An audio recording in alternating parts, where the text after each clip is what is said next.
You might not know it from looking at him, but Jake Knapp can absolutely crush it. Oh, that was beautiful. Wow, is that right. pretty? It's almost an effortless power being exhibited by Jake Knapp. And the rest of his game isn't too shabby either. Excellent. To have the kind of power that he does off the tee and to be able to control little shots like that into the green, he is the full package. Jake grew up in Southern California, excelling in multiple sports before discovering his passion for golf. In high school, he realized golf was where he truly thrived, dedicating himself to the game and earning a spot on UCLA's golf team. As an amateur, Jake showcased his potential on the national stage by finishing third in stroke play at the U.S. Amateur and qualifying for the 2015 U.S. Open. He left college a semester early to turn professional in 2016, kicking off his career on PGA Tour Canada, where he won 3 times. He graduated to the Korn Ferry Tour and eventually earned a PGA Tour card for the 2024 season. In just his 9th PGA Tour start, Jake claimed his first victory at the Mexico Open. And it is indeed nap time in Mexico. He maintained impressive form throughout his rookie season, securing 3 additional top 10 finishes. Known for his smooth, efficient swing and unmatched driving power, Jake Knapp is here to share his insights on course strategy. Let's get started on this 2-part series with Jake Knapp on playing lessons.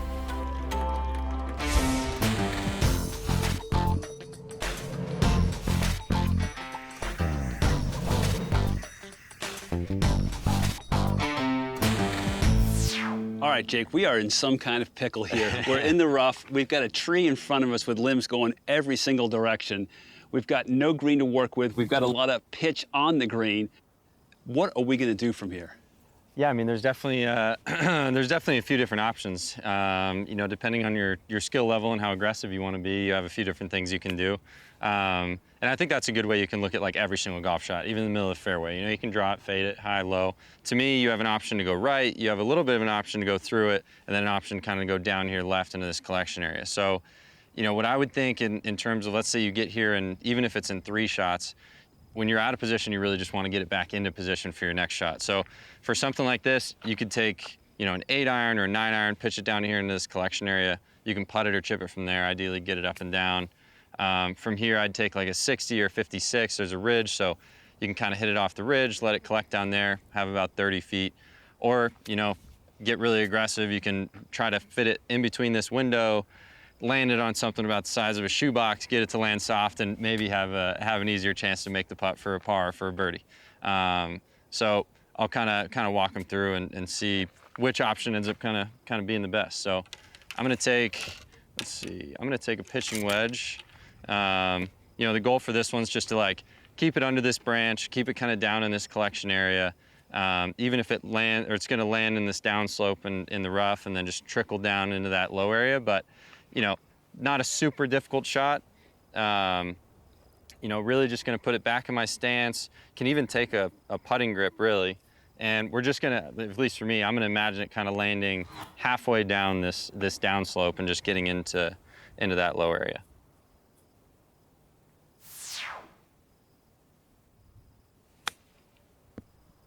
All right. Well played. Option number 1's worked out nicely for you. Let's talk about option 2. So option 2 would probably be, I'd say probably a 56. So if we go from about that same spot, it's gonna be more of a shot out to the right here, a little bit of a downslope working onto the green as well. So even if it lands short, totally fine. And the main goal, I think, for shots like this is just understanding like the general area where we want the ball to end up. So we have some slope out there to the right, pretty much gonna hit it towards, you know, just under kind of the apex of that slope, and just allow the ridge to help me out and just give myself a putt at it. So 56, gonna land it ideally kind of just short of the green, and just let it trickle down the ridge from there.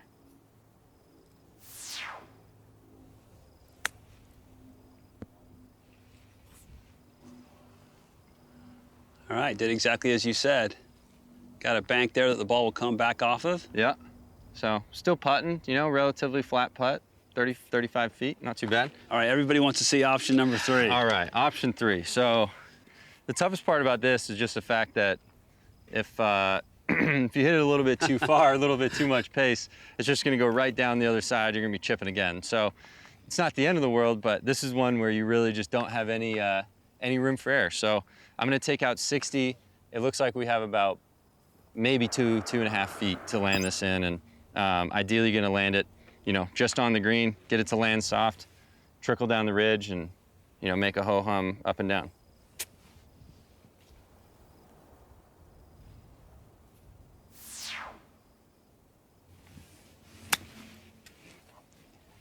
Oh boy. It's still gotta sit. Sit, sit, sit, sit, sit. Is it gonna stay? I mean, that's about as good as you could ever do. Yeah, I mean, that even landed just shorter than I wanted, and we're still flirting with it, but that's pretty good. I'll Great take shot. So let's talk about situational golf. If this was the third hole on Thursday, would you be less likely to do it as if it was the last hole on Sunday and you had to get the ball up and down to win the tournament ultimately? I think so, yeah. I think personally I would probably pick this one right here. I would hit it down to the left.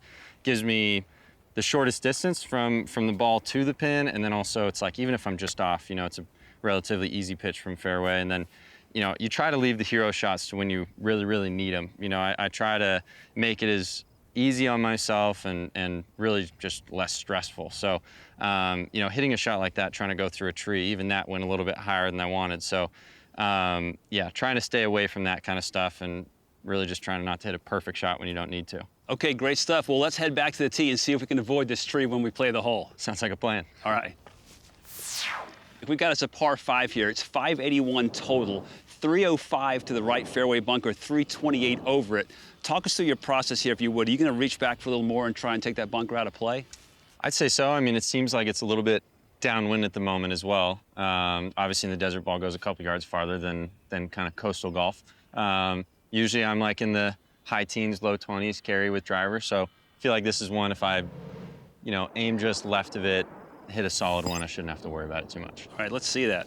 Feels like the wind's maybe like a touch off our right side and down. There's a tree just to the left of it, I would say seems kind of where the center of my dispersion would be. I would say I'd aim pretty much right at that tree, and I'm somebody personally who, you know, I like to think that I hit nice, pretty fades all the time, but I know that with driver, when I'm driving it well, it's usually kind of a slight push and then goes pretty straight. So I'm gonna pretty much aim at that tree, make my normal swing. Shouldn't have a ton of movement on it downwind. So as long as I hit it solid, bunker shouldn't be in play.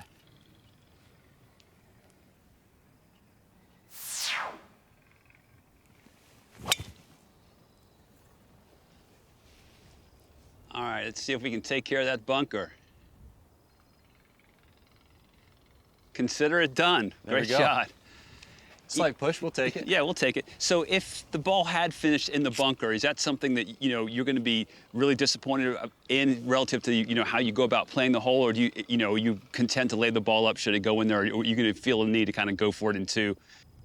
I think with par fives, personally, it's so important to get it in play off the tee. That's something I realized in my past, that it's like my par 5 scoring average wasn't very good, and I realized it wasn't a matter of not hitting good second shots, it was being out of play off the tee. So even if it's usually on a par 5, I like to feel like I can let it loose and just hammer it. But at the same time, if the width isn't right or some of the carries aren't right, I try to make sure I'm in position to go for the green in two first. So even if that means I choke down and hit kind of more of a fairway finder, I just want to be able to make sure I have an opportunity to go for it. So if that bunker was 10 or 12 yards farther, I might think about aiming a little bit more out to the left, taking it out of play, and then going from there. And for the folks at home, will you take us through your fairway finder? I mean, what changes do you make in your swing to ultimately do that? Right now, I'm actually working on teeing it a lot lower to kind of help me start it a little bit lower and get it on the ground. It's usually a shot that 99% of the time should go left to right. I should be able to aim like 3-4 yards into left rough and just hit it and not have to worry. And then my swing thought with it's always been really like hitting like a 70-yard wedge shot with a 60 degree. So my stance usually gets a little bit more narrow, set up a little bit more open, I'll choke down a little bit. And then overall, I'm really trying to keep my center like just a little bit more towards my left side. With a normal drive like that one, I'm kind of behind it, letting myself hit up on it. And then with that fairway finder, it's like more on the left side, finishing nice and low and just letting it kind of launch low and just get in play. You mind hitting one for us? Yeah, of course. Let's see that. So, like that bunker, let's say for some reason, like I can't cover it and it's a little bit too far, I would aim a lot farther left. So there's some rocks down the left-hand side, kind of between that lighter and darker tree. I'd kind of aim out there, and and just allow myself to know that like I can aim at that and everything should just kind of squeeze off to the right a little bit. I'm also going to tee off a little bit farther on the right side of the tee box to allow kind of that ball to move a little bit more. If I were to hit that shot and aim down the left, it just kind of already starts my ball down the right side and makes it tougher to hold the fairway. So I'm going to choke up a little bit. It's usually a little bit of a slower swing overall, a little bit more control, and then stance is a little bit more narrow, and ideally hit a little cut.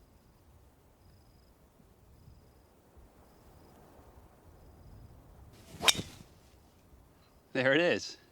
Little peeler Yeah. off those rocks. So it'll run a little bit, still get out there decently far, but just something that, you know, kind of gets me in play in some of those tighter holes. Wow, that's impressive. Yeah.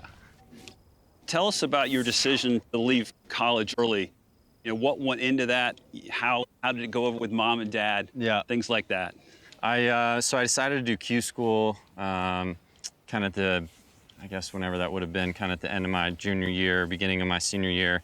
And I had a good junior summer, played in a bunch of played decent in like the Western Am and the US Am and all that stuff.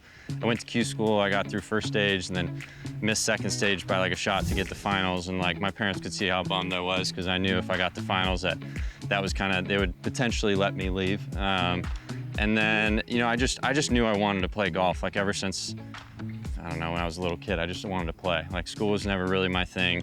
UCLA was really, really tough academically, so it didn't allow me to practice as much as I wanted to. And, you know, it took some convincing for sure, but I think the overall thing was like they knew that I enjoyed playing golf, I loved it, and they just wanted me to be happy. So they allowed me to go out and start pursuing it. So it didn't go as well as you would have liked there at times. You know, Yeah. Tell us about that period of your professional life and, you know, things that you had to do to kind of support yourself. Yeah, I mean, I went out to Canada kind of as soon as I turned pro after missing it. I missed it at Canadian Q School as well, and so I went up to Canada that summer, did some Mondays, got into a few events, and then probably played like 3 or 4 times or something like that, and then came back down. I missed it Corn Ferry Q School again. Then I went back to Canada Q School. I won in 2017 Canadian Q School, and then had full status, played up there again in 18, and then 18 I lost my status. Had to go back to Canadian Q School again in 19. I won Q School again, went back up there, and then that's when I started to have some success. I won 2 of the first 3 events, played really well, and then went on to Corn Ferry during that Corn Ferry season. It was just tough, didn't play well, and you know, after those kind of 2 years out there, I just kind of, I ran out of my, you know, kind of sponsor money in terms of some people helping me out and whatnot, and realized that I was like, man, now it's September, I just missed it Corn Ferry Q School again. I need to do something to make sure I'm not just bleeding out cash until Canada starts in 6-7 months. So ended up getting a job. I originally wanted to just be like a bar back, just something where I could just like do work for a few hours, make some tips and like call it good, wouldn't interfere with my practice. And they were like, you know, it's a lot of work. Why don't you just be a bouncer? You just have to stand around with the flashlight. And I was like, okay, sounds better to me. So did that for quite a while, and then started back up in Canada and played well again, and luckily haven't had to go back. That's amazing. And so you get on this amazing trajectory in terms of how you're obviously feeling about your game and the success that you're having, and it culminates last year with a win in Mexico. Can you just tell us about that week, about how you felt going into it, and was it not a surprise to you ultimately that you won the tournament? Yeah, I mean, I think I knew going in that was a course that fit me well. I looked at the beginning of the year at some courses that I felt fit my game really well. Torrey Pines is one that I love. The grass type's what I grew up on, so I'm really comfortable.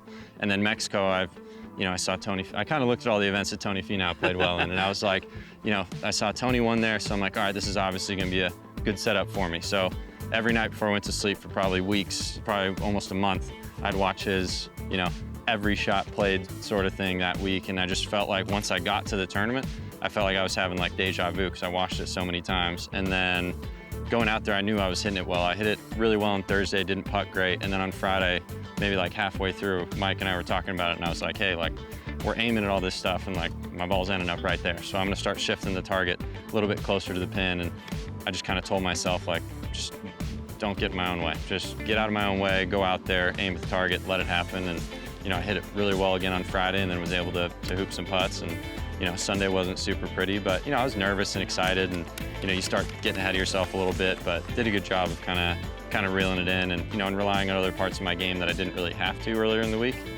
And yeah, just did a really good job of staying in the moment, kind of one shot at a time, and just kind of dealing with it as stuff came. All right, Jake, great drive here. We've got 219 left to an elevated green, a bunker that's 191 to carry, and some rock formations to deal with. Walk us through this second shot, which is made that much tougher by the fact that you have a side hill lie. Yeah, it's not a super ideal lie to hit like a long iron off of. It's always kind of tough to get it to not turn over too much, or sometimes you kind of overcompensate, lean into it, and leave it a good amount out to the right. So usually anytime I get on uneven lies, I try to hit a little bit more club, choke down, not overswing, try to control kind of path and face and all that sort of stuff. So 219, it's a few yards uphill, is kind of right at my top end of a 5-iron, so I'd have to hit that pretty good to get there. Obviously, we can land it a few short with the pin being, you know, around 7 or 8 on or something like that. But yeah, I mean, usually this is something where we definitely, my caddy and I, you know, Mike would be talking a lot about, like, do you want to hit the 5? Does it feel good to hit stock, or do you think you want to hit 4? 4 is obviously going to come in a little bit lower and not land as soft. So I think that's the main thing, just kind of deciding in between those two. If it was a few yards shorter or farther, it'd be an easy decision, but that's just kind of how golf goes. It's not always just kind of stock shots. So I think for this one, in this particular case, like, we have some room around the green to miss. It's a little bit downwind. I think 5-iron's going to get there no problem. So just going to go ahead and hit a solid 5-iron. And then in terms of side hill lies, like something like this, you know, I personally don't want to see it turn too much. It's going to want to turn already. You know, I'll pretty much always kind of come in and judge, like, how severe it really is, where my body kind of naturally wants to line up. I'm most likely going to give this, I would say, at least 2 flags to the right of it. It's going to start farther right than that, but it's kind of just for my eyes. I need to see myself have some room. If not, I feel like I'm going to aim too far left. I'm going to fight it off too much. And, you know, in situations like this, you don't really want to fight the slope when it's this severe. You want to just allow your body to kind of contour with it. And then, you know, there's going to be a decent amount of right to left shape on it. So just kind of allowing that to happen, and same thing, just trying not to fight it too much. So there's a few, you know, kind of like darker rocks that are facing us. There's like a crack in the middle. I'm going to go ahead and kind of allow my eyes to look out there and allow it to move, and also knowing that if it stays out to the right a little bit, it's not the end of the world. And then for a lie like this as well, like, I'm going to choke up a decent amount, allow my weight to be forward. I don't want to hang back too much, even though it is uphill. And then the flag's going pretty good right to left. So just going to go ahead and choke up and allow myself to do that.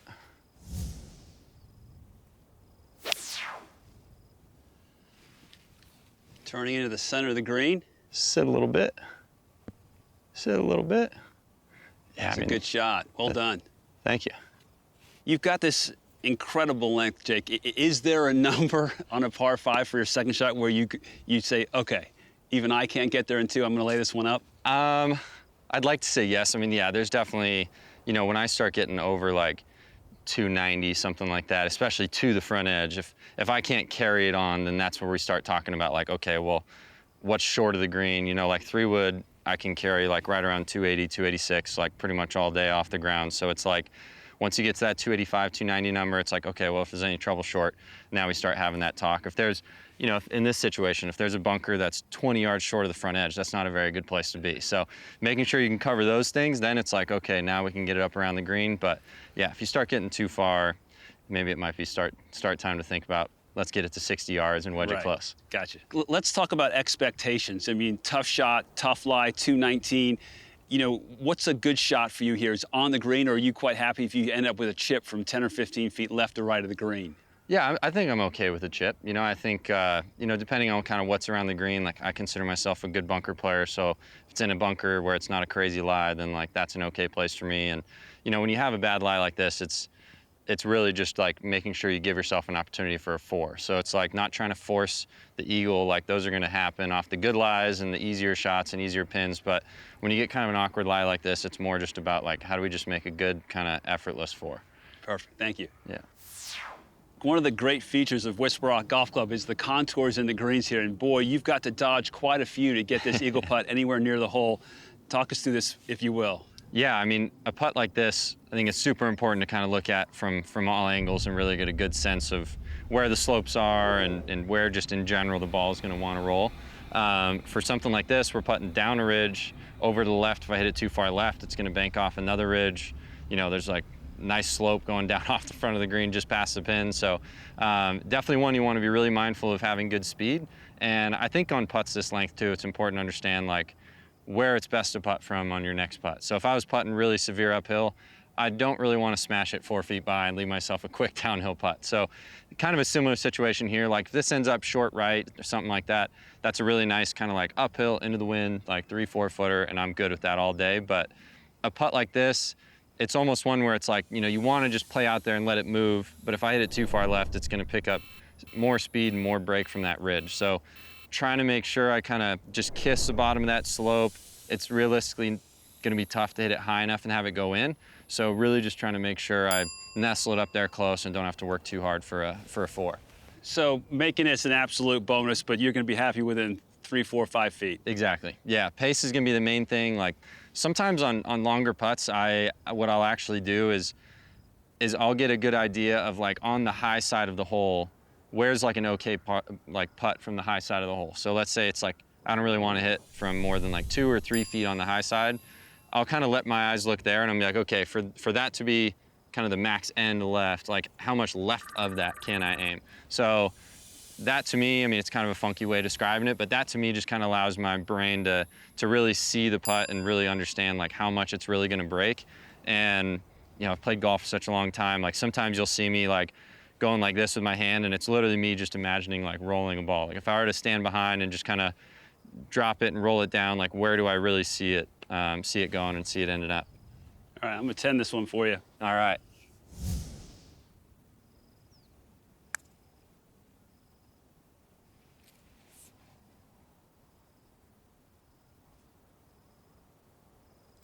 Beautiful, well done.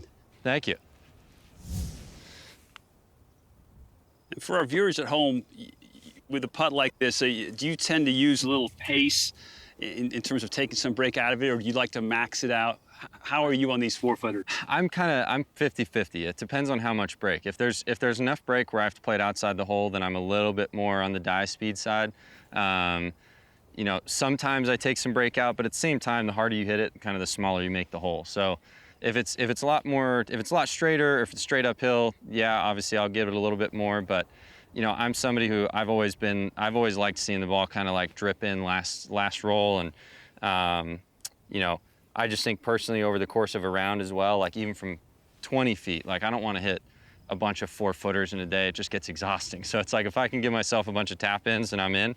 But yeah, something like this is going to be a putt where I'm going to hit with pretty medium speed, whereas like if there wasn't a hole there, it would probably only go about 1 foot to 1.5 foot past.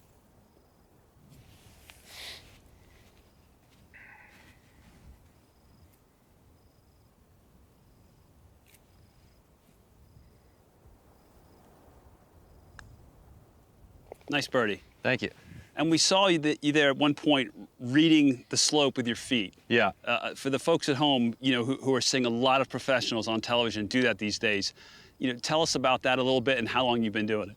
I learned it for the first time when I was in college in like 2015. So I've been using it for a really long time. It's not something that I use as like, oh, the putt needs to start here in order to go in, but I do use it to just, you know, I've used it for so long now, I know the difference really well in between 1, 2, 3, 4% slopes. So for me, it just kind of helps me understand if it's something that I'm going to start inside the hole, on the edge, just outside the hole. And I think it helps me get into like a general area. So like when I go up and do that, you know, potentially in a tournament, if this had a little bit more break, I'd stand back here, you know, I'd hold up 1 finger, 2 fingers, and that gives me an idea of whether it's, you know, just outside the edge, if it's like a ball or 2 outside the edge. And, you know, it just helps kind of like confirm what my eyes are seeing behind the ball as well. All right, well, let's go make another birdie. Let's do it.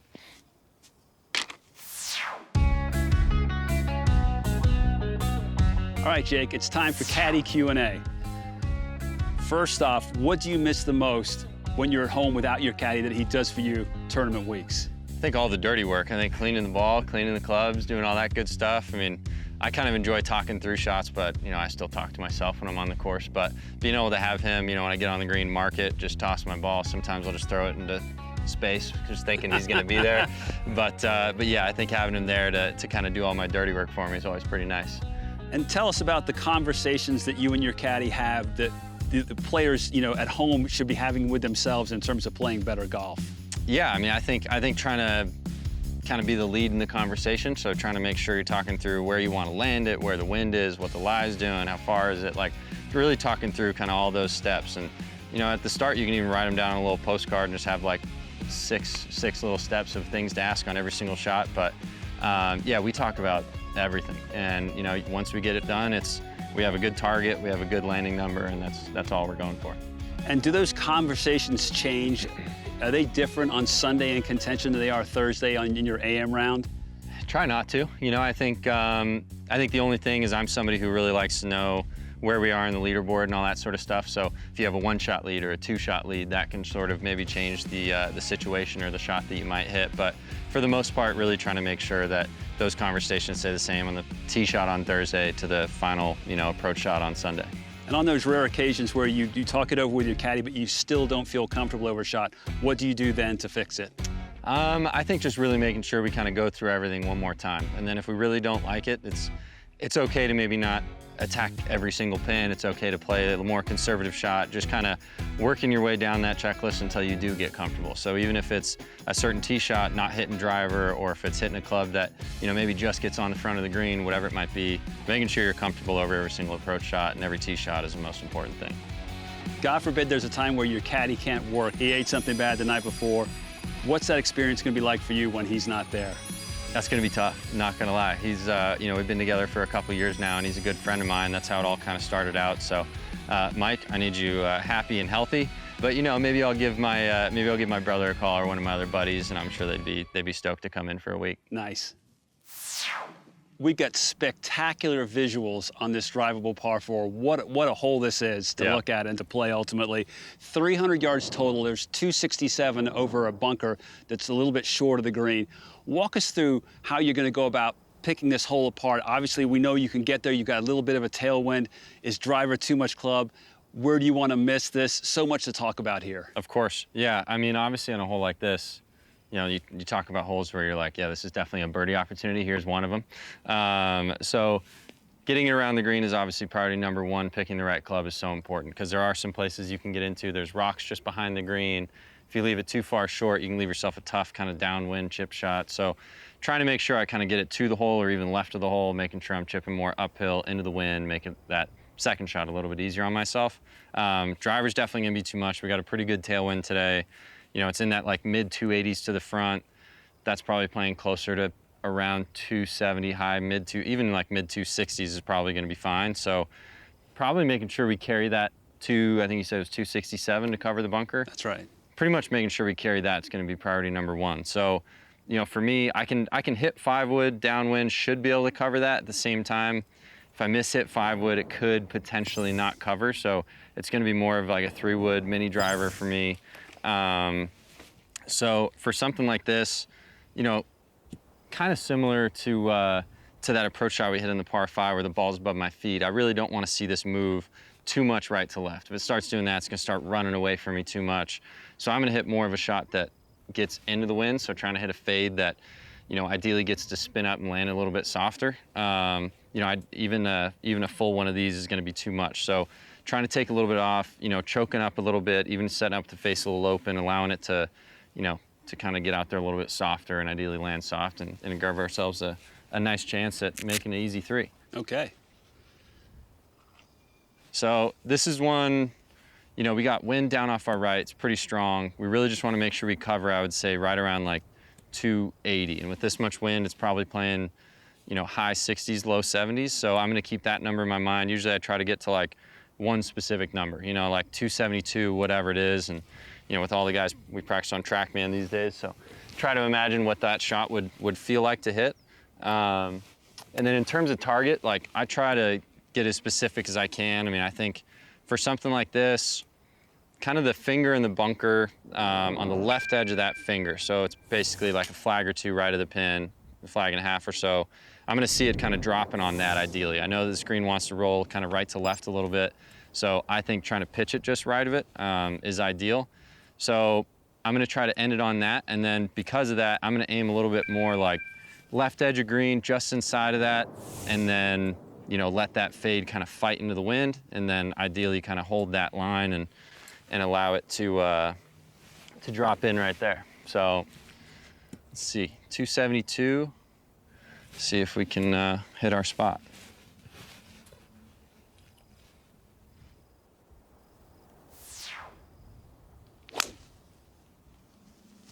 Right on your line.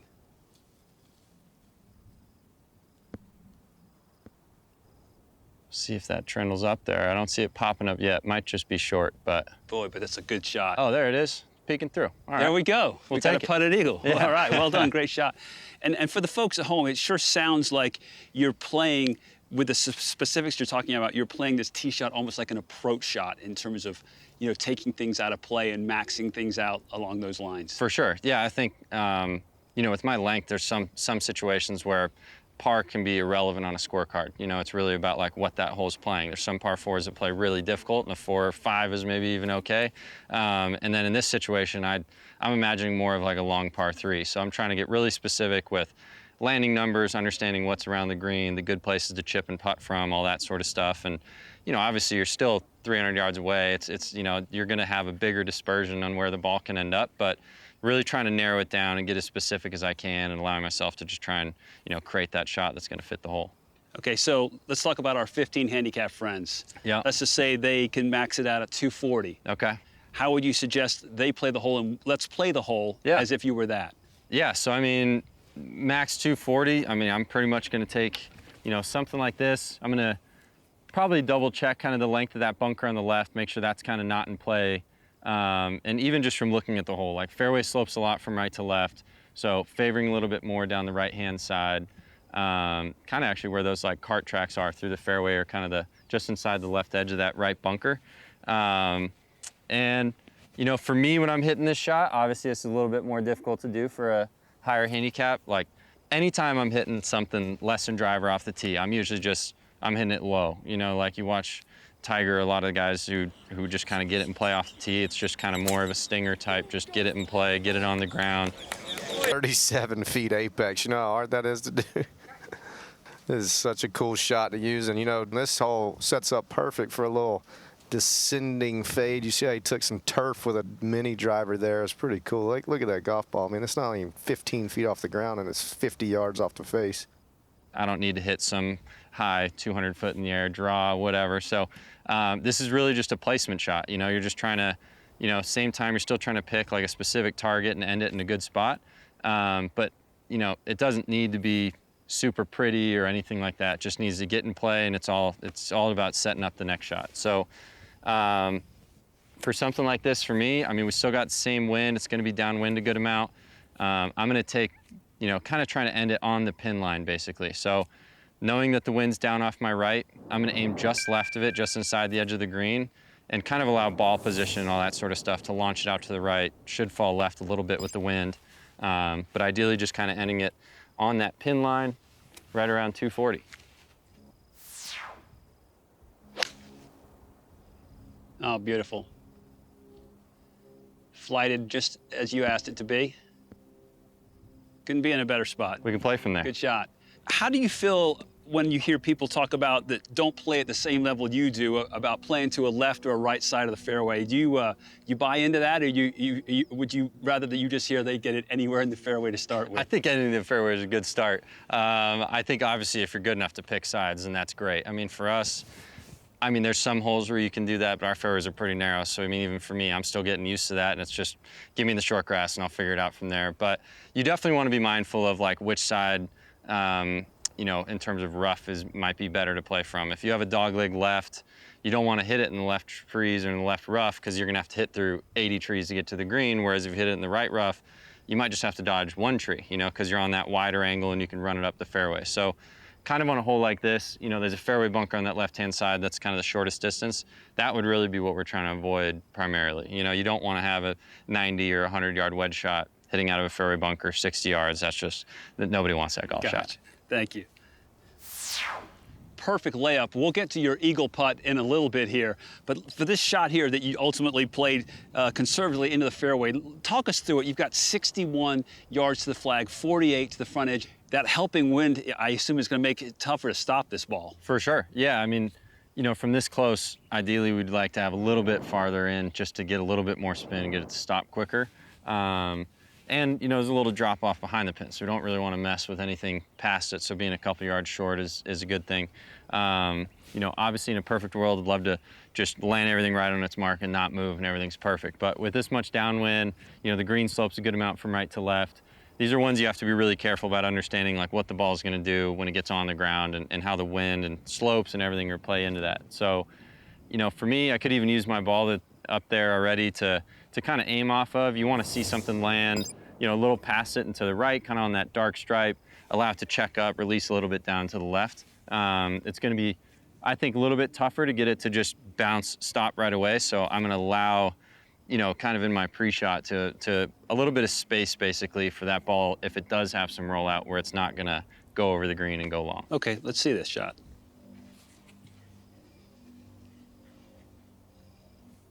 And so for something like this, you know, like a usual, so we have 61, you know, gonna ideally put like a 55 to 56 number in my head in terms of where we want to land it, and then figure out what that's playing with the wind. From this short, it's not gonna play as much of a factor, but, you know, ideally right around that 52, 53 number in my head should be right about it.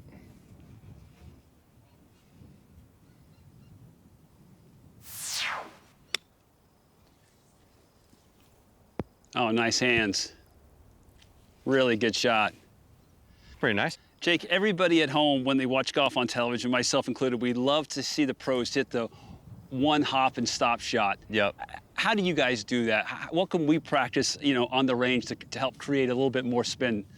Yeah, I mean, a lot of it just, I mean, I think the one thing to understand is a lot of it has to do with the lie. You know, like usually the lie has to be pretty darn good in order to do that. And we're fortunate enough where we play on some nice fairways and, you know, have fresh grooves and all that sort of stuff. So number one, making sure the grooves are clean. If your grooves aren't clean, even I can't hit that shot. So that's number one.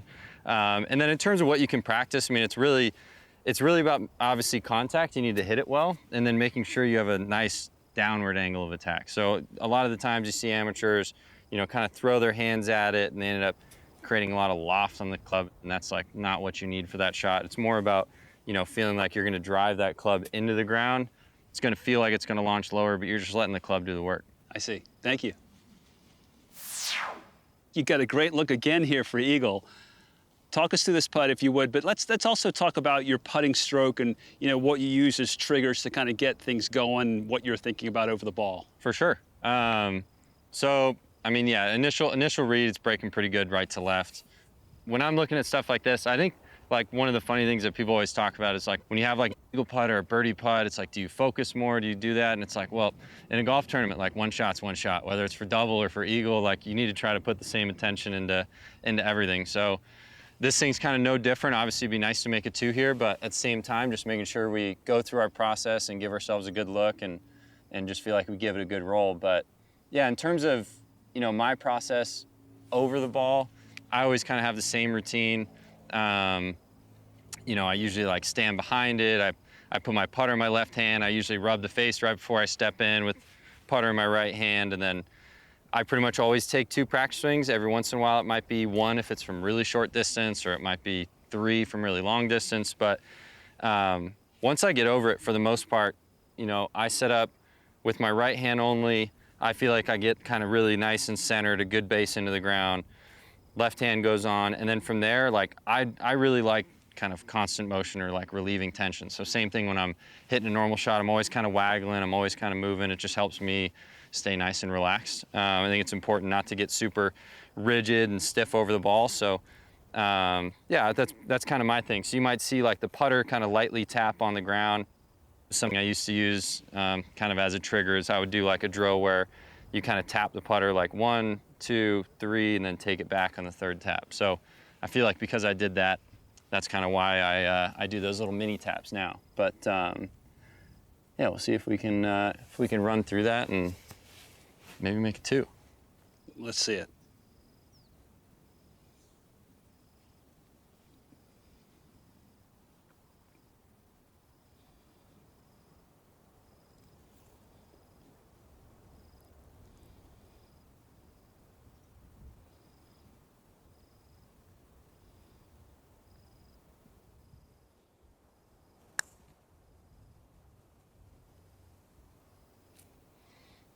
A little short, low side, but good speed. Easy birdie? Easy birdie. We don't hate those. All right, nice 30. Thank you. All right, Jake, great way to finish this hole, but we are not done yet.